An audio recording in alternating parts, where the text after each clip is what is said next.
અહીંયા આગળ મેલ જે કેન્ડિડેટ જે છે એની સીટો કેટલી હતી તો કે 61 હતી, પણ આ હકીકતમાં 61 નથી. આ સીટો કેટલી છે? આ સીટો 61 માંથી મારે જનરલ ફિમેલની સીટો બાદ કરવી પડે, એટલે 61 - 21 એટલે ટોટલ જનરલ મેલની 40 સીટો હતી, એટલે 40 × 6 એટલે 240 છોકરાઓ ક્યાંના ગોતવાના? જનરલના ગોતવાના. 240 છોકરા જનરલના મળે, ખાલી જનરલ. જે વ્યક્તિએ હવે જનરલ કેટેગરીમાં પણ મોટા ભાગના લોકો EWSમાં ફોર્મ ભરે છે, એટલે એક વસ્તુ તમે વિચારો કે 240 છોકરા ગોતવા ક્યાંથી? It is quite difficult. એટલે આ 240 છોકરાઓનું મેરિટ કેવું જાય? નીચે જાય. અરાઉન્ડ ધારો કે 85-86 આજુબાજુ આવ્યું, એટલું બધું બી નહીં રહે. અરાઉન્ડ ધારો કે 85 આજુબાજુ આવ્યું. હવે અહીંયા આગળ પણ 11 × 6 એટલે 66 છોકરા લેવા પડે, પણ એવું ના હોય. જે કેટેગરી વાઇઝ હોય EWS ના જે પણ છોકરાઓને 85+ માર્ક્સ થતા હોય બધાને વારો આવી જાય, એવું પણ અહીંયા ના હોય કે 16 × 6 એટલે 96 છોકરા. એટલે અરાઉન્ડ EWS ના હું તમને કહું 500-700 છોકરા આવશે, 600 તો મિનિમમ આવશે. અહીંયા આગળ 240 છોકરા આવશે. OBC ના 900 છોકરા લેશે આ લોકો, કારણ કે એ નીચે સુધી મેરિટ લઈ જવું પડે, તળિયે સુધી મેરિટ લઈ જવું પડે. તો એનું મેરિટ પણ તમે ધારી લ્યો બોયઝનું 85. અહીંયા આગળ SC ની ભલે 6 સીટો છે, પણ SC ના કેન્ડિડેટ કેટલા લેશે? વધારે, 400 જેવા તો મિનિમમ કેન્ડિડેટ એના પણ લેશે, એટલે એ મેરિટ 85 રહેશે. અહીંયા આગળ ST ની સીટો 8 છે. હવે આમાં જુઓ,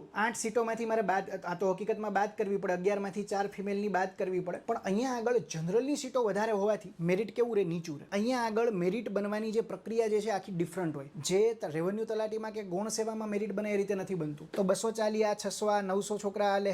ST માં પણ જો અહીંયા 8 જગ્યા છે, 3 બાદ એટલે 5 × 6 એટલે 30 છોકરા લેવાના, પણ અહીંયા આગળ પણ મેરિટ ઉપર રહેશે. ST નું મેરિટ પણ આશરે મને એવું લાગે છે કે 80 આજુબાજુ તો રહેશે. ST નું પણ મેરિટ 80 આજુબાજુ રહેશે, એટલું બધું બી નીચું નહીં જાય. આ જગ્યા ઓછી છે. હવે જનરલ ફિમેલમાં 21 જગ્યા છે, તો 21 × 6 2 × 6 12 એટલે 126 ફિમેલ તો લેવી જ પડે. એટલે જે જનરલ ફિમેલને 126 માર્ક્સ થતા હોય ત્યાં સુધી બધી ફિમેલનું મેરિટ જતું રહે, બધી જ ફિમેલનું મેરિટ એટલું નીચું જાય. ક્લિયર થાય છે? ધારો કે 126 ફિમેલ જનરલ, એમાંય પાછી ફિમેલમાં પણ જનરલ કેટેગરીમાં મોટા ભાગની છોકરીઓ એવી હશે જેણે EWSમાં ફોર્મ ભર્યા છે, જેણે EWSમાં ફોર્મ ભર્યા, એટલે 126 છોકરીઓ એવી ગોતવાની, એમાં સૌથી જેનો છેલ્લો નંબર હોય એટલું બધાનું આ મેરિટ રહે. એટલે અહીંયા આગળ ફિમેલનું મેરિટ જો તમારે 79